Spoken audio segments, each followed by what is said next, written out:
네, 안녕하세요, 친구들. 오늘도 즐거운 실용경제 시간 시작해 보도록 하겠습니다. 오늘 주제는 8차시 저축과 예금자 보호 제도에 대해서 살펴볼 예정이고요. 오늘도 함께 열심히 공부해 보겠습니다. 자, 오늘의 목차도 이게 세 가지 정도로 살펴볼 거예요. 첫 번째로는 생애 주기에 따른 수입과 지출의 불일치에 대해서 살펴볼 거고요. 두 번째로는 저축, 미래를 위한 돈 관리의 출발점이다 라는 것. 그러니까 저축은 어떻게 해야 되고 저축이 왜 중요한지 살펴볼 거고요. 세 번째로 바람직한 저축 방법과 예금자 보호 제도 라고 해서 저축을 어떻게 하면 잘할 수 있는지, 그리고 예금자 보호 제도라는 것에 대해서 좀 살펴보려고 합니다. 자, 오늘 이제 또 이 아저씨를 데리고 왔어요. 유명하신 분이죠. 로버트 기요사키라고 하는 굉장히 유명한 이제 재테크계에서는 정말 유재석과 마찬가지로 유명하게 잘 알려져 있는 분인데, 이분이 이런 말을 글에 썼습니다. 나는 돈이 사람들의 삶을 어떻게 지배하는지 잘 보아왔다. 너희들은 그렇게 되지 말아야 한다. 절대로 돈의 지배를 받아서는 안 된다. 라는 얘기를 남겼습니다. 이게 무슨 뜻인가 하니, 돈의 지배를 받는다 라는 것은 돈에 대해서 계속 고민을 하면서 걱정하면서 살아가는 삶을 의미하겠죠. 돈의 지배를 받지 않기 위해서는 어떻게 될까요, 여러분? 제가 생각했을 때는 크게 두 가지 길이 있을 것 같아요. 돈의 지배를 받지 않기 위해서는 나는 돈과 관계없어. 난 돈이 없어도 나는 행복할 수 있어. 무소유의 삶을 주장하면서 살아가거나, 또는 어떻게 될까? 또는 돈의 지배를 받지 않을 정도로 내가 쓰고 남을 정도의 어떤 충분한 양의 비용을 저축해 놓는 거죠. 그래서 내가 남은 노후를, 여생을 풍족하게 살 수 있도록 만들어 놓는 것이 바로 돈의 지배를 받지 않는 삶이 되지 않을까라는 생각을 저는 했습니다. 그래서 오늘 어떻게 하면 우리가 좀 풍족한 노후를 준비하기 위한 저축을 할 수 있는지를 같이 살펴볼 거고요. 같이 들어가 보도록 할게요. 그래서 오늘 첫 번째 일단 에피소드 하나로 먼저 시작을 할 건데요. 지금 제가 한번 글을 읽어보겠습니다. 자, 여기 등장하는 인물들의 경제 생활은 어떠한지 같이 살펴보시고, 만약 문제가 있다면 어떤 문제가 있는지 살펴보시면 좋겠습니다. 김현석은 열애 중인 이나연과 함께 고급 레스토랑에서 값비싼 저녁을 먹는다. 친구들이 외제차를 뽑아서 타는 걸 보고는 자신도 근사한 외제차를 할부로 구입한다. 승용차 할부금과 카드값을 내고 나면 월급이 30만 원도 남지 않는다. 그런데도 현석은 호화 예식장에서 결혼식을 올린 다음 해외로 신혼여행을 가서 신혼카드로 보석 반지와 명품 가방을 구입한다. 결혼 후 얼마 지나지 않아서 아이들이 태어난다. 아이들이 성장하자 다른 집 아이들에게 뒤처지지 않도록 열심히 사교육을 시킨다. 소형 아파트는 식구 4명이 살기에 좁다는 생각이 들어서 방이 넷인 중대형 아파트로 이사를 한다. 직장 동료들은 다들 노후 준비에 골몰하지만 현석과 나연 부부는 대출 원리금을 갚는 데 쫓겨서 노후 생활을 걱정할 여유가 전혀 없다. 자, 요 에피소드를 보시면요, 여러분, 첫 번째, 일단 이 부부의 생활 속에서 어떤 문제가 있는지 먼저 한번 생각을 해보시고요. 문제가 만약에 있다고 판단이 된다면 과연 그 문제는 무엇일지 한번 작성을 해주시면 좋겠습니다. 그리고 두 번째 문제 바로 나와 있죠. 그렇다면 이들 부부가 편안하고 여유 있는 노후 생활을 하기 위해서는 어떻게 해야 될지 같이 생각해보자 라는 것인데요. 제가 이제 답을 달아보았어요, 여러분. 제가 좀 시간을 주지 못해서 미안한데. 제가 달아본 답은 이런 것입니다. 첫 번째, 일단 이 부부들은 굉장히 큰 문제가 있죠. 왜냐면 본인들의 수입 수준에 맞지 않는 과도한 지출을 하고 있는 그런 성향을 보여주고 있고요. 이제 본인 수입 수준에 맞지 않는 걸 어떻게 알았냐. 여기 보시면은 승용차 할부금과 카드값을 내고 나면 월급이 30만 원도 남지 않는다라는 것에서 돈이 남지 않는데 왜 이렇게 호화스러운 생활을 하는 거지? 라는 의문을 가져야 돼요, 첫 번째로. 그래서 수입 수준이 맞지 않는구나라는 걸 봐야 되고요. 그리고 또 보면은 이제 호화 예식장이라는 불쾌한 단어, 그리고 보석 반지, 명품 가방, 이제 이런 것들 지금 굳이 쓸모가 없는 것들이죠, 사실은. 그래서 이제 남들에게 보여주기 위한 것들. 그래서 과시적인 소비 성향도 좀 많이 나타난다라는 것을 확인할 수가 있습니다. 또 역시 여기서도 친구들이 외제차를 뽑자 자신도 근사한 외제차를 할부로 구입한다는 것. 또 굉장히 네, stupid 하는 행동이죠. 네, 어리석은 행동이라 볼 수 있겠어요. 그렇다면 이 사람들이 어떻게 하면 편안하고 여유 있는 노후 생활을 할 수 있을까를 보면은, 그쵸.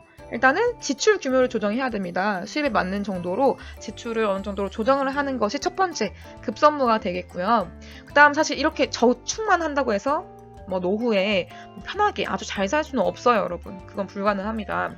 요즘 같은 특히 인플레이션, 고인플레이션 시대에서는 더더욱 힘들다고 할 수 있겠죠. 그래서 이런 상황에서 뭘 해야 되냐? 저축을 할 뿐만 아니라 저축에서 플러스 알파 투자를 함께 병행하면서 자산을 점점 늘려나가려는 노력이 필요하다라는 것을 볼 수가 있겠죠. 자, 그래서 오늘 이제 그 첫 번째 내용인 생애 주기에 따른 재무 설계에 대해서 같이 살펴볼 거고요. 생애 주기란 무엇인가를 먼저 살펴봐야겠죠. 라이프 사이클이라고도 할 수 있겠는데, 이 생애 주기는 사실 이렇게 그려볼 수가 있겠습니다.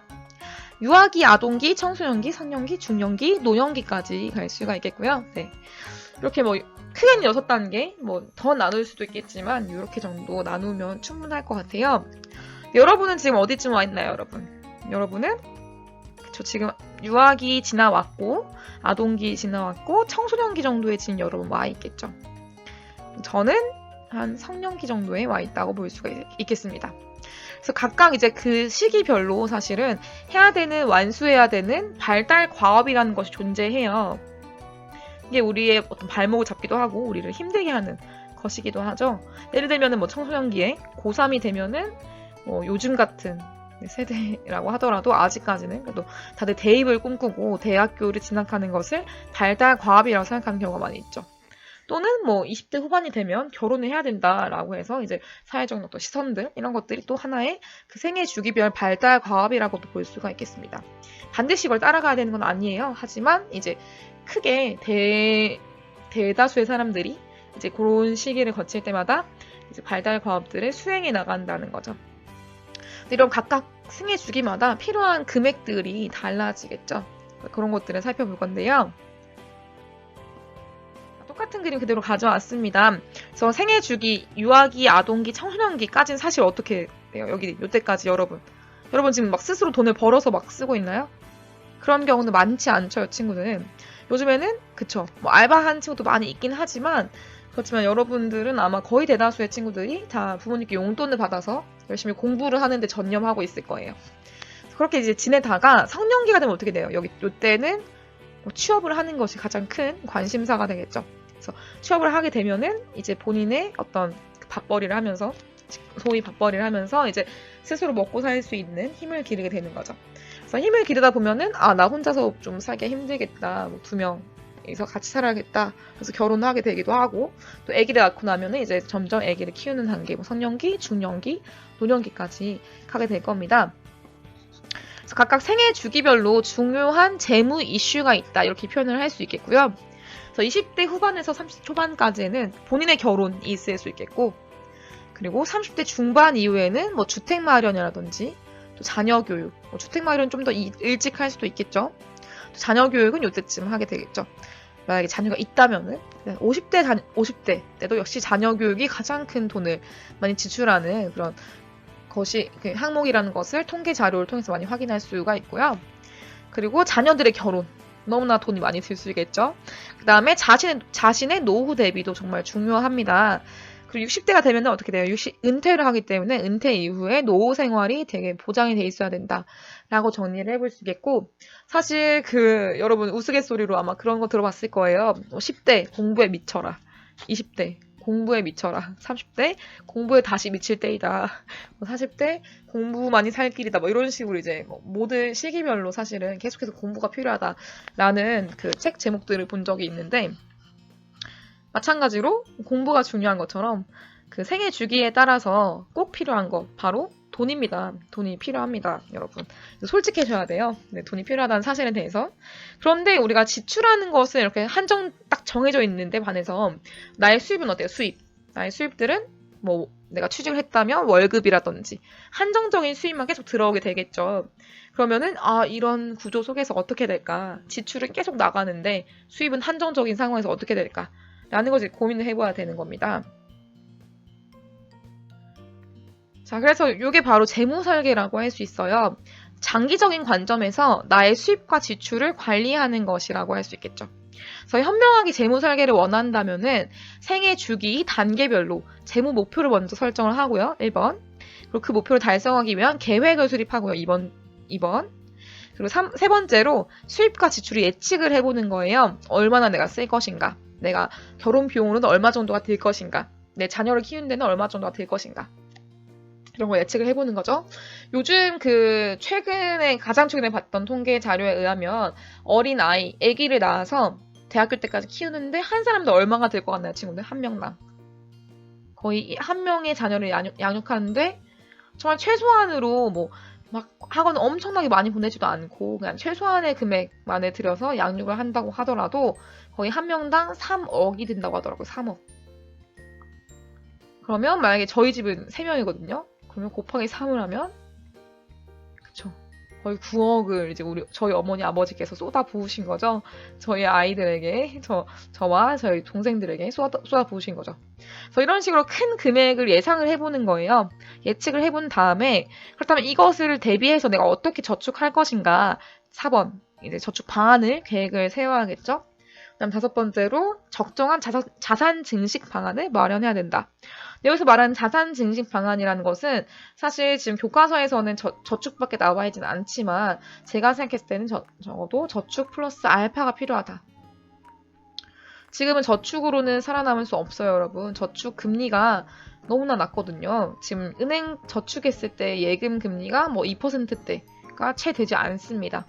그러면 이걸로는 인플레이션 따라갈 수도 없어요. 그래서 플러스 알파가 반드시 필요하고 이게 바로 다양한 투자라든지 다양한 나 자신에게 투자를 하거나 다른 자산들에게 투자를 하는 것이 되겠죠. 자, 그래서 이제 두 번째 내용 들어갈 건데요. 바로 저축에 대한 얘기를 해볼 겁니다. 저축, 미래를 위한 돈 관리의 출발점이라는 제목으로 얘기를 해볼 거고요. 또 하나의 에피소드를 가지고 왔습니다. 여러분에게 좀 익숙한 에피소드일 것 같아요. 뭐냐면은 설날에 친척들에게서 세뱃돈을 받은 거예요. 근데 예원이라는 친구가 나오고요. 그 다음에 희진이가 나옵니다. 희진이. 근데 예원이는 이제 세뱃돈을 받으면은 어머니가 엄마가 다 저금해줄게 예원아 이렇게 얘기를 하면서 다 저금을 해주신 거예요.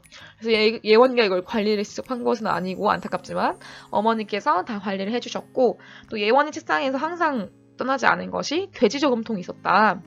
돼지 저금통을 항상 꽉 채우고 나면 어머니가 칭찬해 주시면서 앞으로도 열심히 저금해라 라고 저축을 장려하셨다 라는 얘기를 하고 있고요. 어머니도 역시나 열심히 저축한 것을 확인할 수 있습니다. 하지만 희진이 같은 경우는 좀 다른 케이스죠.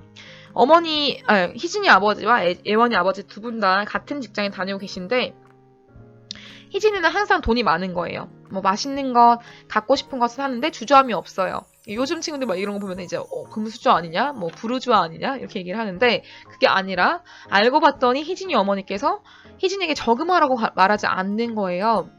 희진이 어머니 자신도 저축을 왜 해? 은행 가서 대출을 받으면 되는데 라는 말을 자주 할 정도로 저축을 하지 않고 대출에 의존해서 살아가는 생활을 보여주고 있습니다. 사실 최근에 이제 금리가 많이 떨어졌기 때문에 코로나 이후에 우리나라 한국은행 기준금리가 있어요. 모든 이제 전체 은행의 예금이나 적금이나 대출 금리의 기준이 되는 금리가 있는데 그 기준이 0%대로 떨어졌습니다. 제로 금리 시대라고 얘기를 하거든요. 그래서 정말 금리가 확 낮아졌기 때문에 지금 저축하는 게 의미가 없다라고 얘기하는 사람도 많이 있긴 해요. 하지만 이거는 좀 다른 얘기죠. 소비를 하기 위해서 단순히 내가 갖고 싶은 거, 내가 먹고 싶은 거를 먹기 위해서 대출을 받고 있다? 이거는 정말 슈퍼 스투핏이라고 할 수 있겠습니다. 가장 어리석은 행동이라고 할 수 있겠고요. 첫 번째 보시면 이제 예원이 어머니와 희진이 어머니 사고방식 중에서 어느 쪽에 좀 더 공감이 되는지를 여러분이 한번 작성해 주시고요. 오늘은 이제 영상으로 지금 강의를 하고 있기 때문에 여러분의 얘기를 들을 수가 없는 좀 아쉬움이 있네요. 그래서 저는 개인적으로는 예원이 어머니와 좀 더 가까운 방식인 것 같습니다. 여러분도 아마 비슷할 것 같아요. 경제에 관심 있는 친구들이 이 수업 듣고 있기 때문에. 다음 두 번째로 저축을 하지 않으면 어떤 문제가 생길 수 있는지 제가 이거 작성을 해봤고요. 갑자기 급하게 필요할 때 적절한 대처를 할 수 없다는 게 저는 가장 큰 문제라고 생각합니다. 제가 정말 슬펐던 경험이 있는데요. 친척들이 갑자기 아플 때, 친척들이 잘 못 사는 경우에, 친척들이 뭐 여유 자금이 없는 경우에 돈을 빌려달라고 하는 경우가 많이 있었어요. 왕왕 있었습니다. 이분들은 대처가 안 돼 있었던 거죠. 대비가 안 돼 있었던 거죠. 그래서 내가 그날 그냥 먹고 싶은 거, 하고 싶은 거는 살 수 있었지만 여유 자금이 없기 때문에 나한테 갑자기 사고 났을 때, 내가 갑자기 병에 걸렸을 때 이런 갑자기 나타나는 상황에 대해서 대처를 할 수가 없다는 거죠. 이게 가장 큰 문제라고 할 수가 있겠죠. 그래서 저축의 중요성을 살펴보자면 정말 강조를 해도 모자랄 정도인데, 같이 보면 일단 미래를 대비하지 않고 부족함 없이 살 수 있는, 희진이 어머니와 같이 살 수 있는 기간은 길지는 않다. 그래서 언젠가는 그 대가를 치르게 되기 때문에 반드시 그 전에 준비를 해놔야 된다라고 얘기를 할 수 있겠고요. 두 번째로 보시면 일정 기간 소득을 다 소비하지 않고 남기는 저축 행위는 미래를 위한 돈 관리의 출발점이다. 그쵸, 여러분? 좀 납득 가능하죠? 그래서 저축은 미래에 예기치 않은 지출, 주택 구입, 자녀 교육, 노후 대비 등의 수단이 되며 낭비를 억제하는 역할도 할 수 있다. 너무 중요한 얘기가 되겠죠. 네, 그래서 저도 개인적으로 이제 제가 일을 하고 나서는 월급이 있으면, 월급을 제가 밝힐 수는 없지만 월급의 50% 이상은 저축을 하자, 무조건. 그래서 50% 이상은 항상 지켜왔던 것 같아요. 그래서 이렇게 가장 더 이제 추천하는 것은 사실은 결혼하기 전이라면 70% 이상 저축을 하라라고 사람들이 많이 얘기를 하는데, 그래서 요 정도 50에서 70% 사이 정도 저축을 하는 것이 가장 적합한 정도가 아닌가 싶고, 제가 봤던 선생님들 중에서는, 제가 가까운 선생님들 중에서도 거의 90% 이상 저축하신 놀라운 분도 계세요. 거의 90% 이상, 100% 가까이를 저금을 하신 거예요. 저축을 하신 거예요. 부모님과 함께 살기 때문에 가능했던 일이다 라고 얘기를 하지만, 그렇지만 내가 입고 싶은 거, 사고 싶은 거, 먹고 싶은 거 안 먹고 안 사고 안 입고 모았던 거죠. 그래서 굉장히 짧은 기간 안에 엄청나게 급격한 자산의 성장을 이루어낸 경우도 있었습니다. 여러분도 잘 고민해 보시고, 당장 내가 금수저가 아니다, 내가 재벌의 아들, 딸이 아니다 라고 하면 저축은 무조건 필요해요, 여러분. 무조건 필요하고, 내가 만약에 금수저를 하더라도 돈 관리는 너무나 중요합니다.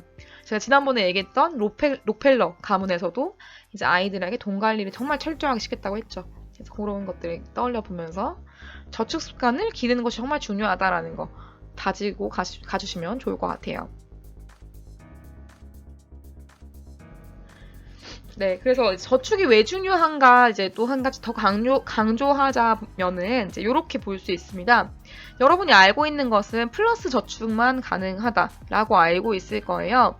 하지만 어머니 아버님들 세대가 되면은 사실 플러스 저축 말고 마이너스 저축이 더 활발합니다. 안타까운 일이지만 마이너스 저축이 활발한데, 이게 뭘 말하는 거냐, 이렇게 어렵게 쭉 나와 있지만 바로 요 얘기예요. 여러분 혹시 아실지 모르겠지만 마이너스 통장이라는 것이 있습니다. 마이너스 통장이 뭐냐면, 통장은 통장인데 마이너스 쪽으로 내려가는 통장이라는 것입니다. 그래서 얘는 이제 요즘에 쉽게 만들 수 있거든요. 카카오뱅크, 비상금 대출이라든지 카카오뱅크에 나와 있는 마이너스 통장 대출이 있어요. 그리고 우리가 잘 알고 있는 1금융권에 가면은 거의 대다수 마이너스 통장 대출이 있습니다. 그래서 이렇게 갑자기 비상금 필요할 때, 돈이 갑자기 필요할 때 사용할 수 있는 건데, 광고를 할 때 보면은 굉장히 금리도 낮은 것으로 나와 있죠. 그래서 사람들이 편하게 많이 쓰는데요.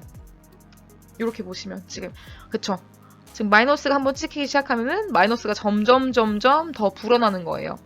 근데 이게 더 무서운 것은 무엇이냐? 복리라는 거 혹시 알고 있나요, 여러분? 복리라는 무서운 마법이 있는데, 이 복리라는 것은 무엇이냐? 100만 원을 만약에 은행에 넣었다고 했을 때 한 달이 지나면 100만 원에 플러스 이자가 되겠죠. 붙겠죠. 그러면 두 번째 달째에는 이 100만 원 플러스 알파에 또 플러스 알파 이자가 또 붙는 거예요. 그다음에 세 달째에는 이 플러스 알파가 된 것에 또 플러스 알파. 계속해서 이 파이가 점점 더 커지는 것을 얘기하는데요. 이게 플러스 방향으로 갈 때는 너무나 좋은 거죠. 이게 마이너스 방향으로도 갈 수 있다는 것이죠.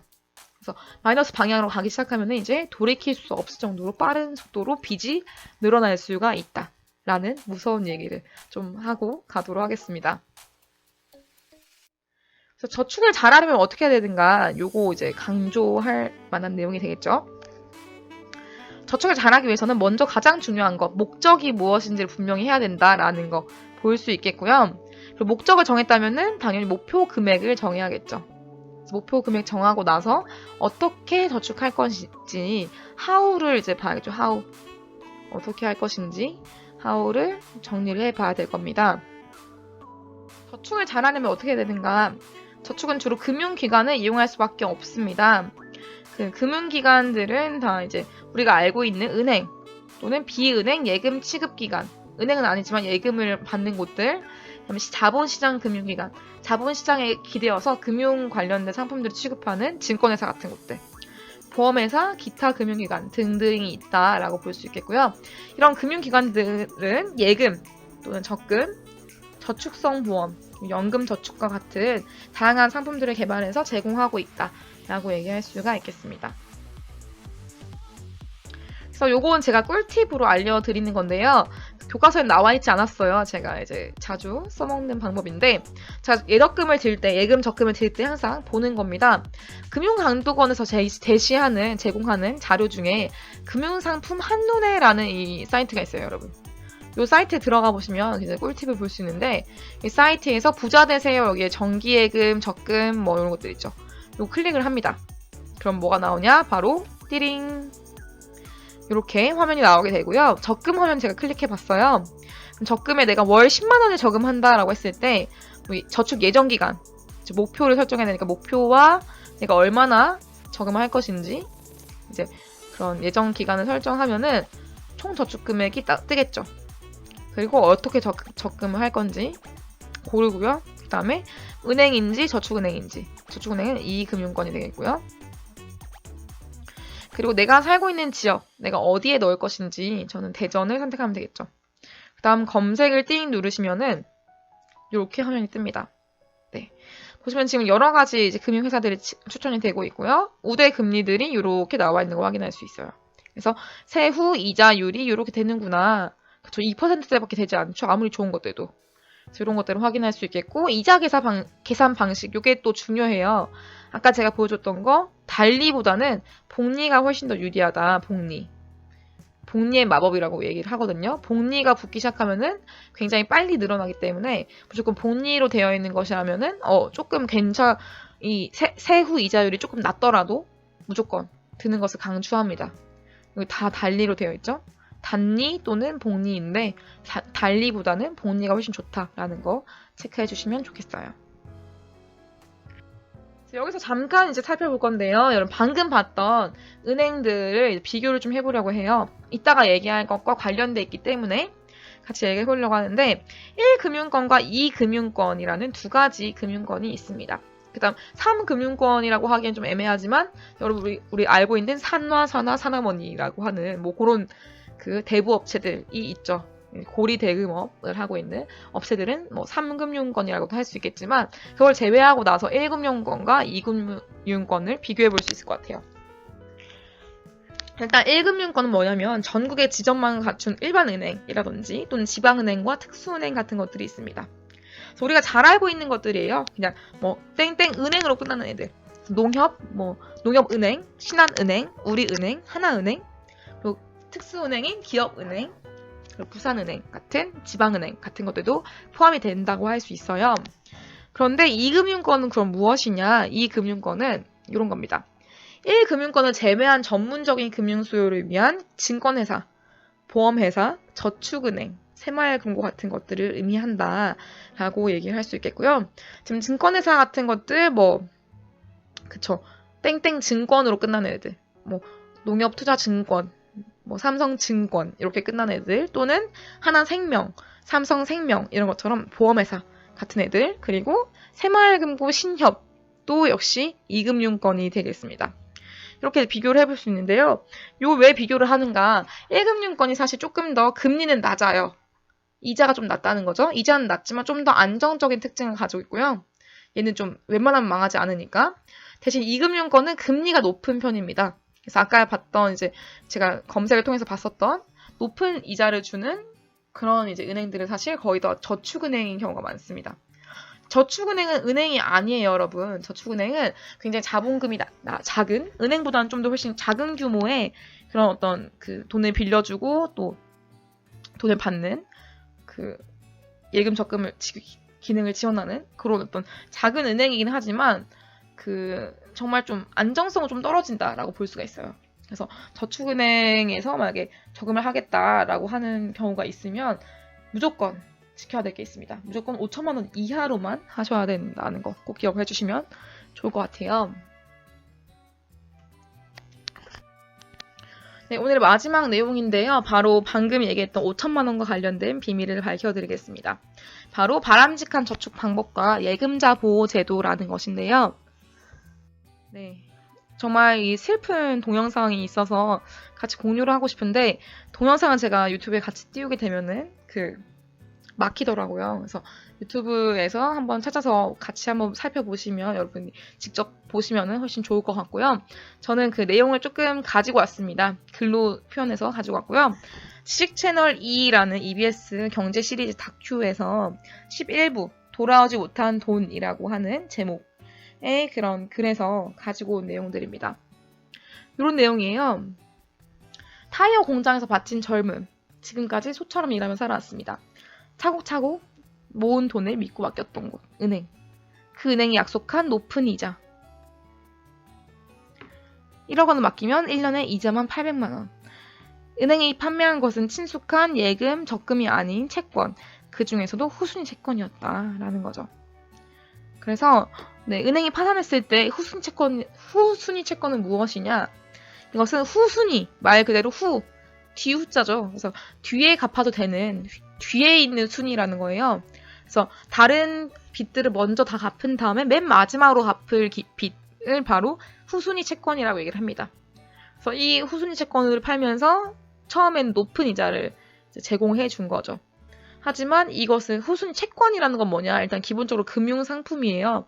이제 채권은 내가 투자를 하는 상품을 얘기하기 때문에 내가 투자를 했다는 것은 그 투자의 결과에 대한 플러스도 내가 책임지지만 마이너스도 내가 책임지겠다라는 것입니다. 그래서 내 원금이 나 원래 금액 내가 100만 원 넣었다고 하면은 100만 원이 없어질 수도 있는 원금 손실이 될 수도 있다는 것을 아무도 말해주지 않은 상태로 이 하이 리스크인 후순위 채권을 권하는 거죠. 그리고 이걸 모르는 분들은 이거를 다 드신 거죠. 그래서 결국에는 이 부실 은행들이 다 파산하게 되면서 돈을 아예 돌려받을 수 없게 된 후순위 채권의 피해자들이 엄청 많았다라는 것을 확인할 수가 있습니다. 영상을 보면 여러분 훨씬 더 슬프게 와닿을 것 같아요. 저도 영상을 보고 한동안 좀 충격을 벗어나지 못했는데 1번을 보시면 왜 이런 일이 일어나는가, 어떤 사람들이 주로 피해를 입는가 보면 지금 그쵸. 은행이라고 하니까 괜찮겠지. 국가에서 은행이라 부르는 곳이니까 괜찮을 거야 라고 생각하고 그냥 넣어줬던 70대, 60대 노인들이 가장 큰 피해를 입었다. 그래서 이분들은 금융 지식에 있어서 약간 취약한 계층이었다는 것이 그냥 슬픈 지점인 것 같아요. 사실. 네, 그쵸. 그래서 이분들이 조금 더 누가 도와주는 사람이 있었더라면 옆에서 이거 아니에요. 이거 넣으면 안 돼요. 라고 하는 사람이 있었더라면 이런 피해를 보지 않았을 수도 있었을 텐데. 그쵸. 지금 30년간 일해서 열심히 쌓아온 이 금액들을 한꺼번에 날리게 된 거예요. 그러니까 이런 말도 안 되는 일을 겪지 않기 위해서는 뭘 해야 되냐? 당연히 공부를 해야겠죠, 여러분. 금융 지식을 무조건 확보를 해야 됩니다. 그리고 당연히 해야 될 것, 제가 지난번에 정말 강조했던 것이죠. 약관을 꼼꼼히 살펴라. 약관. 너무너무 중요하다. 약관은 무조건 봐야 된다. 귀찮더라도 꼭 보자. 라고 얘기를 했죠. 그래서 약관에 다 나와 있어요, 사실. 근데 약관을 사람들이 잘 읽어보지 않기 때문에 약관에도 보통 작은 글씨로 써놨잖아요. 그쵸? 못됐구로. 작은 글씨로 다 써놓기 때문에 이 작은 글씨들을 꼼꼼히 읽어보는 습관 너무나 중요하다고 제가 계속 강조를 하고 있죠. 그래서 이런 것들, 금융 지식, 내가 좀 귀찮더라도 공부하는 것이 정말 중요하구나 라는 걸 꼭 볼 수가 있겠고요. 여러분이 공부를 해야지만 여러분의 어머니, 아버지, 여러분 할머니, 할아버지, 여러분의 친척들, 또 아는 지인들이 돈을 잃는 것을 방지할 수가 있습니다. 그래서 공부를 해야 돼요. 열심히 공부해야겠죠. 그러면 어떻게 저축을 해야 되는가? 바람직한 저축 방법이라고 제가 가지고 왔지만 바람직하다는 건 좀 이제 가치적인 측면이기 때문에 적합하지 않은 것 같아요. 제가 봤을 때는 그냥 무난한 방법, 가장 무난한 방법이라고 볼 수 있겠고요. 가장 이제 대표적인 방법이 바로 금융기관이 제공하는 저축 상품 중에서 예금을 드는 것입니다. 예금은 어떤 장점이 있냐? 확실한 이자 수익이 있죠. 그리고 인출, 이제 그 돈을 넣고 빼는 것이 쉽다라고 할 수 있겠고, 비교적 안전하다는 장점이 있습니다. 이게 너무 강력한 장점이에요. 하지만 단점도 있어요. 뭐냐면 지금 이자 수익이 얼마라고 했어요? 이자 수익이 지금 최근에 1%대. 에서 2% 정도밖에 되지 않습니다. 근데 인플레이션, 물가가 상승하는 그 속도가 훨씬 더 빨라요, 이것보다. 물가 상승률은 거의 3-4%에 이르기 때문에 이렇게 내가 은행 예금에 넣어놓으면은 사실 돈이 점점 없어지는 것과 다름이 없어요, 사실상. 그래서 이런 단점들 때문에 예금은 이제 돈을 그냥 처음에 저축할 때 내가 금액이 크지 않을 때 저축하는 거로는 정말 추천하는 것이고요. 돈을 좀 어느 정도 불렸다라고 하면은 그 이후에는 은행 예금 외에 다른 투자 상품들을 찾아보는 것도 하나의 방법이 될 수가 있습니다. 그래서 요구불 예금과 저축성 예금이라고 구분을 할 수 있는데요. 예금도 두 가지 종류가 있다는 거죠. 첫 번째 요구불 예금 뭐냐? 만기나 예치 기간이 정해지지 않고 그냥 요구했을 때, 인출을 요구했을 때 당장 빼줘야 되는 거. 그냥 그때그때 바로 인출이 가능한, 돈을 넣고 빼는 것이 바로바로 가능한 것을 얘기하는 거고요. 그다음 두 번째 저축성 예금은 바로 이런 거죠. 만기가 뭐 1년짜리, 만기가 2년짜리 뭐 이렇게 정해져 있는 게 있거든요. 만기가 1년짜리라고 하면은 1년 동안은 내가 절대 뺄 수가 없는 거예요. 1년이 지나기 전에 빼게 되면은 그것에 대한 상응하는 그런 수수료를 내야 되고요. 그 다음 내가 이자를 받을 수 없다는 그런 불이익이 있습니다. 그래서 만기 기간이 정해져 있고 이것을 약속해야 된다는, 약속 지켜야 된다는 그런 예금 방식이 바로 저축성 예금이 되겠습니다. 그리고 은행 예금 외에 상품들도 여러 가지가 있다고 했죠. 그래서 연금 저축이나 저축성 보험처럼 증권회사나 보험회사 제공하는 상품들도 있는데 저축성 보험 여러분 이거는 절대 들면 안 되는 거고요. 네, 이거는 안 됩니다. 그냥 제가 안 된다고 잘라서 얘기를 할게요. 이거 약관 아무리 잘 봐도 안 돼요. 약관을 잘 봐도 이거 저축성 보험을 설계하는 사람들이 훨씬 더 똑똑합니다. 이분들은 거의 뭐 서울대 경영학과 이런 좋은 학교를 나와서 정말 머리를 맞대어서 여러 명이 같이 회사에게 도움이 될 수 있는, 회사가 손해를 보지 않을 수 있는 방법을 열심히 고민해가지고 만든 보험 상품이기 때문에 여러분에게 좋은 저축성 예금, 금리를 제공할 수가 없습니다. 금리가 좋다고 하더라도 거기에 페이크가 있어요. 페이크가 있기 때문에 제가 그건 좀 오늘 자세히 설명하기는 좀 힘들 것 같고요.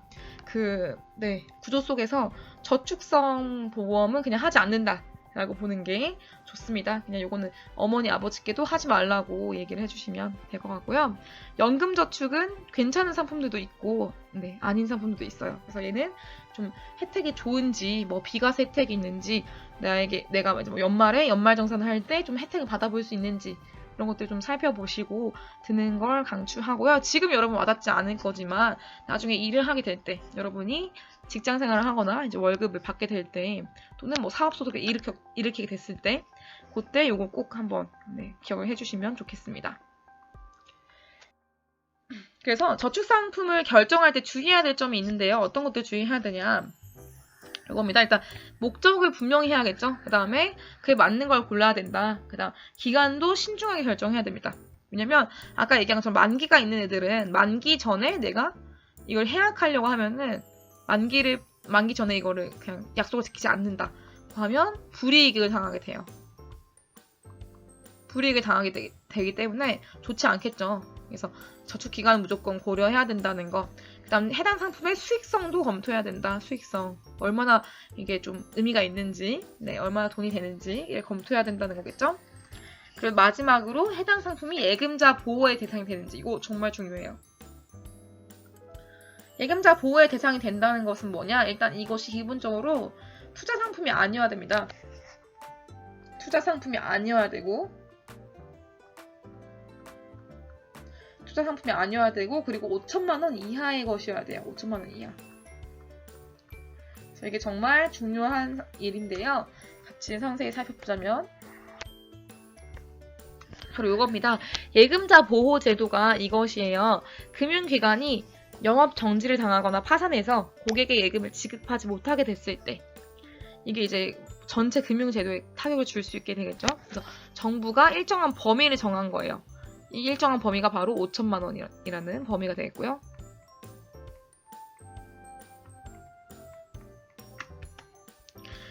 그러면은 이제 예금보험공사라는 그 공기업이 있거든요. 요 공사에서 평소에 금융기관으로부터 예금보험료를 받아요. 그래서 보험 기금을 적립했다가 이것들을 지급을 못하는 상황, 그 긴박한 상황이 발생하게 되면은 얘가 해당 금융기관을 대신해서 예금을 지급하는 거죠. 그래서 예금보험공사가 지급 보장하는 금액이 얼마냐, 이게 중요하겠죠.